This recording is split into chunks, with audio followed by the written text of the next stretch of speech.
Hey everyone, welcome. We're diving into a book today that I've been so pumped to chat about with you. Morgan Housel's The Psychology of Money. It's a good one. It really is. We always think about building wealth like it's this huge math problem, Right. but Housel kind of throws that whole idea out the window. It's like, Yeah. nope, it's not about being some financial genius. It's more about how we behave around money. He kicks off the book with some stories that almost sound too wild to be true, just to drive home how much our behavior impacts our money. Like, take Ronald Reed. Ronald Reed, oh man, that story blows my mind every time. Here's a guy, a janitor his whole life, drove a beat-up old car, the whole deal, right? Yeah. Humble beginnings. And get this, when he passes away, he leaves behind an $8 million fortune. $8 million! And it's not like he won the lottery or anything. Reed was just quietly putting money into blue chip stocks consistently for decades. Decades. It's insane. Like, it shows you the power of compounding. Which Housel points out is something our brains are just not wired to get easily. Yeah, it's like, try to imagine a snowball rolling down a hill for years, slowly at first, but then it turns into this massive avalanche. We think linearly, but money, it grows exponentially. But it's not even just about some magical formula. Reed's story, it challenges this whole idea that you need to have this massive income to build wealth. Right, exactly. It's more about patience, consistency, Yeah. letting compounding do its work over time. And that's where behavior comes into play, because you need discipline to keep investing consistently when you aren't seeing those, become a millionaire overnight kind of results, which, let's be honest, that's what we're bombarded with these days. All the time. Speaking of different approaches, Housel throws in this complete 180 from Ronald Reed. Richard Fuscon, Harvard MBA, Wall Street hotshot, the whole 9 yards, and guess what? The guy ended up bankrupt. It really makes you think, It's like, even with all the education, all the smarts in the world, if you don't have your behavior around money figured out, it can go really, really badly. And it makes you wonder, like, how much of this whole financial success thing is actually about the choices we make versus just, like, dumb luck? I mean, this Fuscon guy, obviously not an idiot, but life threw him some curveballs. Yeah. It's almost like Housel saying, hey, don't get too cocky, even if you feel like you're on a roll. Yeah, you're not invincible. And there's some interesting research Housel brings up. Did you know that incomes among siblings are more closely linked than things like height or weight? Really? Yeah, which suggests that how you're raised, the opportunities you get early on, play a huge role, stuff that most of us don't even think about. It's like this whole hidden layer of, like, privilege that can impact your finances, whether you realize it or not. It really makes you stop and go, have I ever achieved something that felt impossible at the time?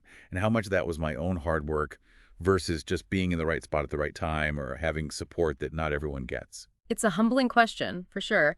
And it leads us to another huge theme House digs into. This human struggle with figuring out enough. He tells this great story about John Bogle, the Vanguard dude. Oh, yeah. The index fund king. Yeah. Known for being pretty down to earth about money. Anyway, he's at some fancy party, right? And he's talking to this billionaire hedge fund manager. Talk about a clash of styles, right? John Bogle, the index fund guy, hanging out with the Wall Street bigwig. Okay, I got to know what happened at this party. So this billionaire is going on and on about how much cash he made in a single day, even comparing it to what author Joseph Heller had earned from Catch-22, like the entire lifespan of the book. Okay. And Heller's response, perfect. Okay, hit me with it. What do you say? Yes, Heller says, but I have something he will never have. Enough. Mic drop. Yeah, that story is like the definition of how we keep moving the goalpost no matter how much we have. It's never enough. It's like this endless cycle, always chasing more. But like we were saying before, that chase can lead to some pretty bad places. And Housel, he does not shy away from cautionary tales. He talks about Rajat Gupta, that guy, former big deal McKinsey director, got caught up in that insider trading thing. Oh, yeah. And then, of course, Bernie Madoff. Biggest Ponzi scheme in the history of Ponzi schemes. I mean, talk about high stakes, right? Both those guys, at least on the outside, they had it made, but they risked everything for even more. It really makes you stop and think, when do you have enough? When can you say, okay, I can live comfortably, follow my passions, take care of the people I love. I don't need to risk it all for more. It's a tough question. Right. It really makes you think about what truly matters.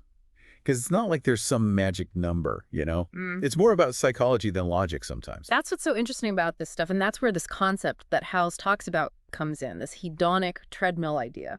It basically means we adapt to our circumstances, good or bad. Like, we chase a bigger paycheck, a nicer car, thinking, okay, then I'll be happy. Right, right. But then we get used to it, that new level, and it's like, well, now this isn't enough. It's like that feeling of, okay, this thing, once I have this thing, then I'll be happy. But there's always something else. Always something else, yeah.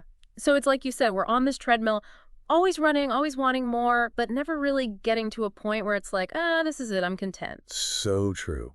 So how do we get off the treadmill? That's the million-dollar question, right?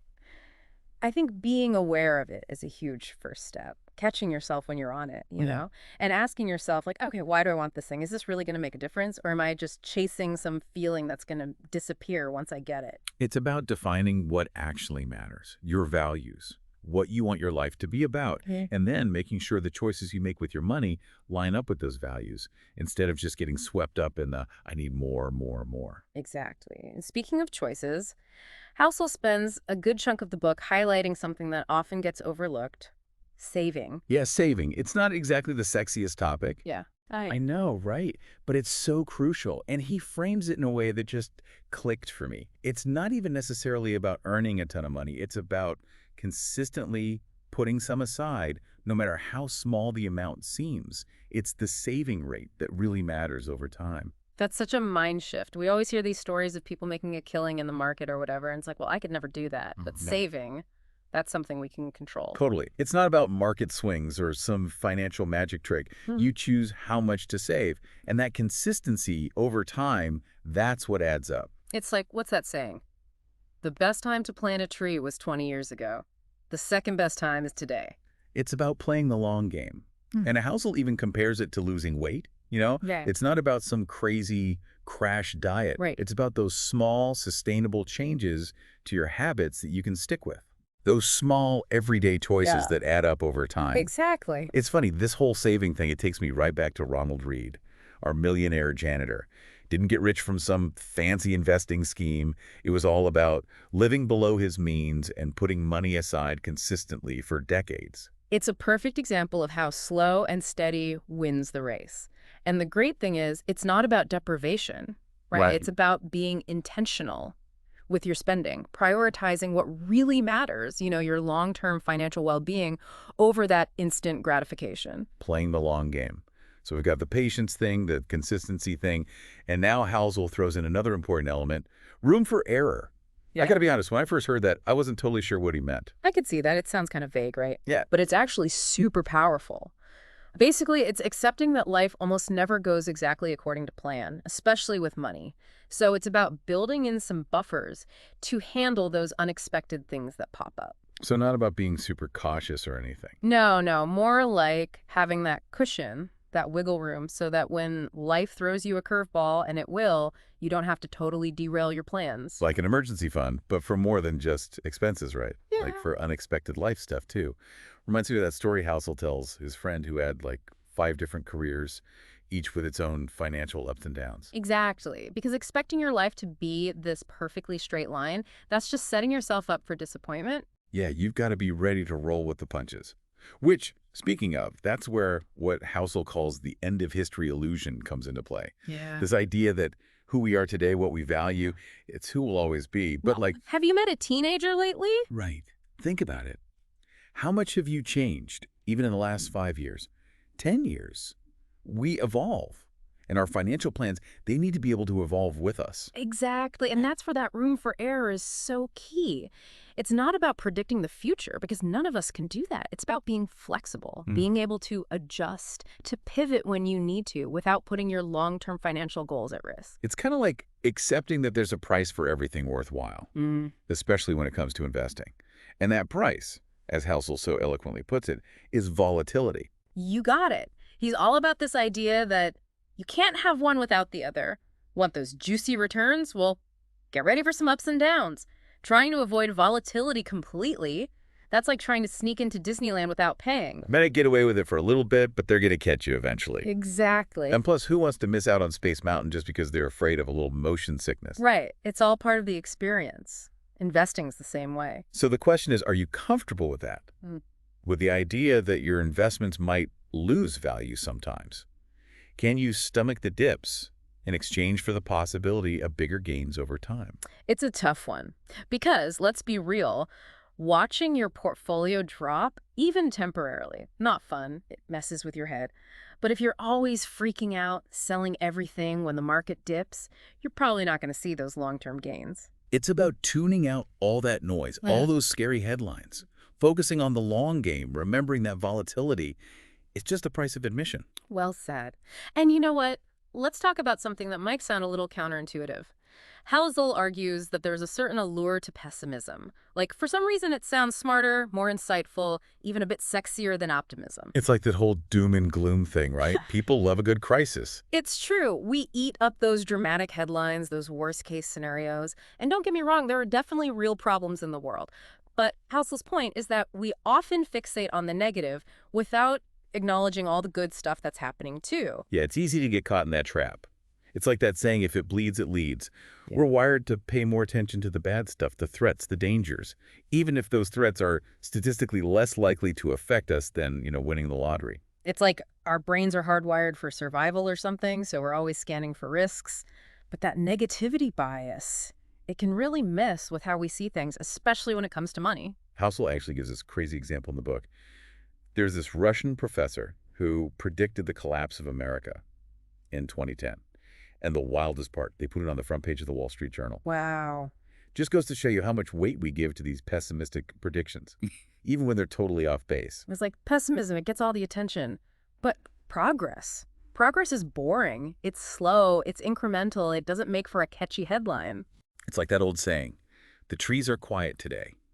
Easy to focus on the bad stuff, but all that quiet growth, all those positive things happening, we often miss them. And Housel isn't saying we should ignore risks or pretend everything's perfect. He's advocating for a more balanced view. He calls it possibilism. Possibilism, I like that. It's not about being blindly optimistic. It's acknowledging the risks and the progress, believing that a better future is possible. Finding that middle ground, right. Not naive, but not drowning in doom and gloom either, because, yeah, there are challenges, but there are also amazing opportunities. And you know what? This whole idea of narratives, how we see the world, it ties into another point Housel makes. We all tell ourselves stories, especially about money. Oh, 100%. It's like we've got this running commentary in our heads, right? Yeah. Justifying our spending, our investments, even our careers. Totally. It's like, why'd you buy that new phone? Oh, I needed an upgrade. Or why'd you put money into that stock? Oh, I have a good feeling about it. But how often are we really being honest with ourselves? Right. It's about questioning those narratives. Are they based in reality, or are we just trying to make ourselves feel better? Because sometimes those stories, they can lead us down the wrong path. Housel uses the dot-com bubble as an example, right? People were throwing money at anything with the dot-com after it. Even if the company had no profits, no real plan, they were so caught up in this story of a new internet age where the old rules didn't apply. It's a good reminder to be wary of those too good to be true narratives, especially when it comes to our finances. To do our research, question our assumptions, and look for different perspectives. Because so much of what we do with money, it's driven by emotions and those stories we tell ourselves, not just cold, hard logic. And understanding that can help us make better, less impulsive choices. 100%. So we've covered a lot of ground here, explored some of the fascinating and sometimes kind of wacky ways our brains work when it comes to money. For sure. But the question is, how do we actually use all this? What can we do today to make smarter decisions about our finances? Well, that's where Housel gets really interesting. He doesn't give you like a one-size-fits-all financial plan because he gets it. Everyone's situation is unique. Yeah, cookie-cutter advice, that doesn't really work when it comes to money, does it? We all have different goals, different levels of risk we're comfortable with, different life experiences that shape how we view our finances. Totally. So instead of some rigid step-by-step plan, Housel lays out these guiding principles, kind of like a mental toolkit for navigating the crazy world of money. I like that, a mental toolkit. So what tools are we talking about? Where does he suggest we even start? He stresses the importance of two things that honestly might sound a bit strange in this context: humility and forgiveness. Humility and forgiveness. Those sound more like, I don't know, life lessons than financial strategies. Yeah, and that's kind of Housel's whole point. It's like he's reminding us that money stuff, just like life, it's full of ups and downs. It's unpredictable. It's not always about making the perfect move. It's about how you react when things go off script, for better or worse. Exactly. Like when things are good, investments are up, you're feeling like a genius, that's when you need a little humility. Keeps you grounded, stops you from making dumb decisions based on emotion. And when things inevitably go sideways, because they will at some point, that's where the forgiveness comes in. Yeah. Being kind to yourself, learning from it, moving on without getting bogged down by regret. It's a marathon, not a sprint, right? Yeah, We're all human. We make mistakes. Sometimes things just happen that are out of our control. No point dwelling on it. absolutely. And this ties into another big one we keep coming back to, saving. The not so sexy, but oh so important saving. It really is. I mean, we all know it's important, pay yourself first and all that. But it's amazing how hard it is to actually do it consistently, It is tough. It's so easy to fall into that trap of like, earn money, spend money, repeat. especially these days. There's always something to buy. Always. But what House drives home is that saving, it's not just about having that emergency fund, it's about options, having more control over your own life. Yeah, that independence fund idea we talked about earlier. Exactly. That cushion that gives you the freedom to maybe take a risk, like start a business or walk away from a job that's making you miserable, that's powerful stuff. That kind of freedom, you can't put a price tag on that. It's about recognizing that real wealth, it's not about how much stuff you have. It's about having the ability to live a life that's true to you, that reflects your values. And sometimes that takes saying no to things in the short term so you can say yes to bigger, better things down the road. Yeah. And, something else Housel talks about that really stuck with me, be okay with things going wrong. Oh, yeah, that's a good one because it seems counterintuitive, right? Aren't we supposed to, like, try to be successful? Yeah, like get things right. But he makes this point that even the most successful people, they screw up. It's part of the process. We put so much pressure on ourselves to have it all figured out, to make the perfect call every time. It's like we forget that failure is how we learn. It's an essential part of the journey. He says we often overestimate how much control we actually have over things and underestimate the role of luck, of just random stuff happening. So yeah, learn from your mistakes, but don't beat yourself up. Focus on the big picture, the long game. Have a plan, but be ready to adapt. Exactly. He compares it to those venture capitalists, the ones who invest in tons of startups knowing most of them are going to fail. Because even one big win can outweigh all those losses. Exactly. And, this all kind of ties back to what we were saying earlier about room for error. Having those buffers in place, that flexibility, it allows you to take more risks, to be okay with some things not working out. Because you've got your bases covered. It's like you're playing poker, right? Right. You don't go all in on every hand. Got to know when to hold them, when to fold them.